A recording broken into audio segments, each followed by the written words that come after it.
Hello students, in this video I am explaining perpendicular bisector how to draw for this line segment AB. So more than half of the radius you should take.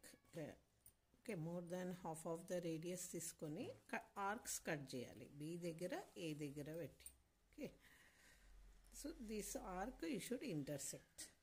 Okay, if you join these two intersecting points you get a perpendicular bisector. ఇలా arcs cut చేసి ఇలా line dotted line draw చేస్తే you'll get a perpendicular bisector. So this part equal to this part, this point is sum of you take. So 7.5 ఏమవుతుంది, 2 పార్ట్స్గా divide అవుతుంది ఈ point దగ్గర.